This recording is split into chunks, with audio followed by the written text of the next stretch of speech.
I don't really see like why it should be embarrassing. Like the whole point of a boxing match is to kind of like figure out who's better. Right? And if the other guy's better, it is what it is. Like I don't pride myself on being a fighter, and I never have my whole life. So what the fuck do I care? Nah, man, you got in there. It's a lot of people who have shit to say that would never get in there. Yeah. Especially the people who are on a pedestal or people who are on some type of stature because they know if they lose, they can never do or say some of the shit that they'll ever say. Like, look at Lil Baby Academics. Yeah. Lil Baby's charging him what, 40 million? 40 million for the fight. I mean, to me, that's just like saying no. Because obviously brand risk will never even pay a fighter $1 million. Academics punched Lil Baby one time, Lil Baby can't say nothing. Yeah. Lil Baby can win, but if Academics punches him one time. Yeah, that's bad. It's like rappers have to keep that superstar persona. And I don't even think the Act like really wanted to fight Lil Baby. I just think the Act 100% knew that Lil Baby would never fight him and he could say whatever he wanted and Lil Baby was never going to actually do it. I think there was a little bit of him being mad about the situation. Oh, for sure mad. I just think he always knew that there was no possible way Lil Baby was going to do this. And I think Lil Baby's pricing himself out like that is basically him ducking the fade. Let me ask you this. How many, all right, so the Lil Baby Academics situation stemmed from Academics feeling like he was backdoored by cussing that homie Talil, who brought up one of Lil Baby's entourage members who supposedly tried to slap. He claimed he slapped. I'm saying slap. He said that he like swung in the car, hit Academics in the face or whatever. Act saying he never got touched. How do you feel, or how many moments have you had like that where you've been around rappers and... I mean, Kevin Gates swung on me. Wait, mid-interview or where? This was like in Dallas like 10 years ago. A few years ago, right? Yeah, I did his first interview. And this happened mid-interview or after? Nah, this is a week after the interview. Okay. Atlantic Records had set me up. So you dropped it? Wait. Oh, I remember this story. I dropped the interview. I titled it, Who Inspired You More to Rap, Boosie or Wayne? And then he said something in the interview. He went back to Baton Rouge, got approached about it. And then Atlantic Records called me the next week to do another interview. And then this was when Kevin Gates was on Lean and I had seen him. And then long story short, he came up talking to me. He was like, hey, didn't I just do an interview with me? I mean, with you? He was like, pull it up on YouTube. Yeah. Because he wanted to make sure he was going to go off on the right person. And he seen the interview. He was like, yeah, that is you. And then he swung at me. Wow. And what happened after that? Break that down. And then the dude with one arm, the Booby Black, they start like his whole entourage started chasing me through the restaurant. Wow. And I'm like dodging through the chairs and shit. Wow. And then I get outside and then it was... You and Kevin Gates spoke since? When he was in prison, I think he mentioned wanting to do another one with me back in the day when he was in prison. But I was just like, nah, I'm cool. I don't never know. The only one who got me was Russ. This nigga got a Joe Budden CD in this. Yeah, somebody actually gave, Danny from the Sub actually gave me that, That's a classic too. Yeah, I hadn't heard it in a long time. But that's funny. Russ is the only person who got one over on me, for the record. Which Russ? White Russ? Russ. White Russ? Yeah. He hit you? Not him, but he sent some Nigerian goons after me. I remember that shit. I didn't know for a year. And then finally he told Ak. He said Adam 22 got touched too. At that moment, Ak hit me up and was like, bro, because I don't even know if Ak knew about the fact that I got jumped in the nail salon. But then Ak told me like, yo, I think that was Russ. What were you doing in the nail salon? Getting a manicure. Wait, and then some Nigerians dude ran up on you? It was like, I'm sitting there getting my manicure. I just hear, you Adam 22? I look up, it's just a random black guy. He goes, bow! and I like kind of like fell out of my chair. And I think he hit me like one more time in the head. And by the time I got up, it was like they were already skedaddled out of there. And that came from Russ? Yeah. Wow. Yeah, we patched it up soon after, but... What did you do to him? Made fun of him pretty viciously on Twitter for a couple of years, yeah. Once I really looked at the tweets, it was like, damn, that was pretty bad. Yeah, Russ is one of them guys I shouldn't have underestimated him. Really? I mean, shit. He was willing to do that. A lot of rappers ain't willing to do that. That's true. So I had my chain on at the time too, which is crazy. They didn't see that because they probably would have. That would have been a good. Yeah. Can you imagine Russ on Instagram holding that up?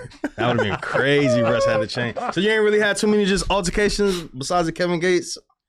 Cause you was outside early on, like, you know, getting these first interviews on the block. Damn, man. Nah, not really, because I always try to play chess, but yeah, I mean, just little Chicago shit would happen, like but not with really rappers. Like YTB Fatt keeps dissing me in his records, but I be hearing that. Yeah, and that. I mean, I see why he's doing it, but I don't know. He ain't wrong. Cause you signed his cousin, which is his op. Yeah. But at the time, I don't think. Did you know that they were ops? No, Mud Baby was bigger than him. I didn't even know who YTB Fatt was. They're cousins. Shit. Yeah, they're cousins. Yeah, I interviewed him forever ago. Oh, that makes sense. Okay, that's his artist. Okay, I didn't even know. Yeah. I interviewed him way before you signed him, I think. Nah, it was after. Nah, you set him up. I just played the back row, so you don't know. See, I think he might have. Yeah, but regardless of the situation, so Fatt is mad at you because you signed his cousin, which is Mud Baby. And then I did an interview with Mud Baby, and Mud Baby wanted to talk about it. No, he didn't want to talk about it. It just happened. Yeah, like what's up with, damn, like that shit strange, like you and your cousin. This is an interview. It's something to talk about. Wait, so I interviewed him at the end of 2022. You had already signed him at that point? Yeah, I had him at the beginning of 2022. That's crazy. But yeah, they're blood cousins and they don't like each other. But what do you do when you sign someone and it just doesn't really work out? And you still like them? You still feel like the music has potential or whatever? Like, do you just keep working it or you just throw in the towel? I mean, you just kind of know. Yeah. You know when it's time. You kind of know when it's time, and they just go figure it out. Like, you just tell them, like, hey, or like, yeah, we did the 2 projects and it was cool while it lasted. If you don't, anything in music, if it's not going up, it's dead. If it's anything going like that, it's dead. If it's not going up, depressing reality, yeah. If it's not going up, anything going sideways is dead. That's so crazy. It's just kind of, you just got to keep moving. Yep.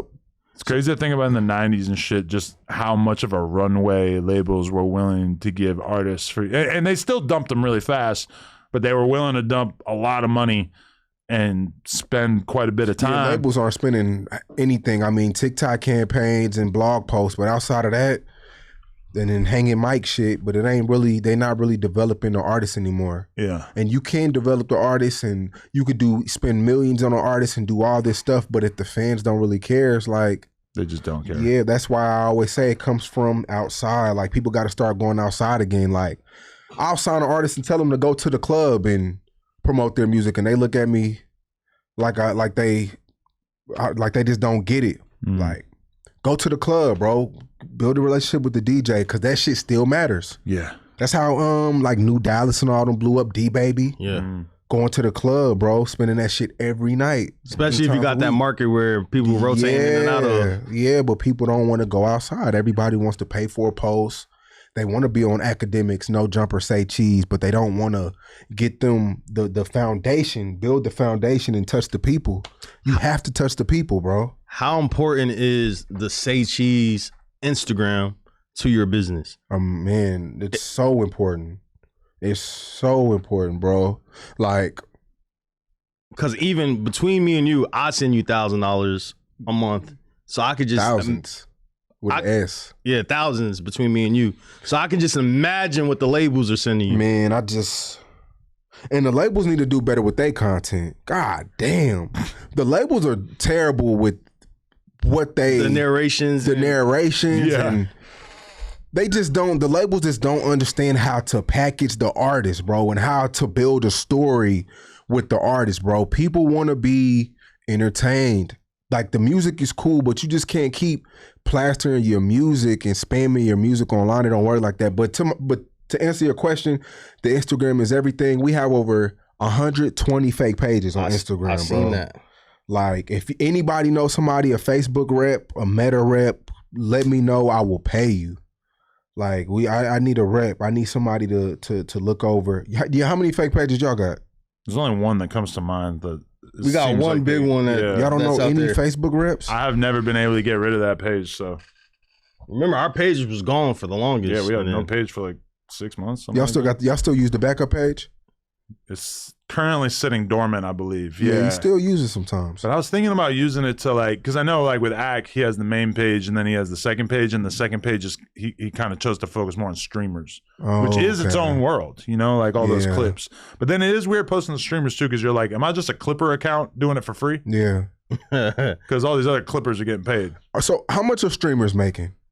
Shit, I feel like a lot of it is cap. Huh? Do you stream? We're actually doing an IRL stream all day today at the Blueface event and then King Pill's fight. So we're going to do an IRL stream all day. I do kind of feel like, because you know what I just found out about? There's this white boy streamer, Ice Poseidon, that I've known forever.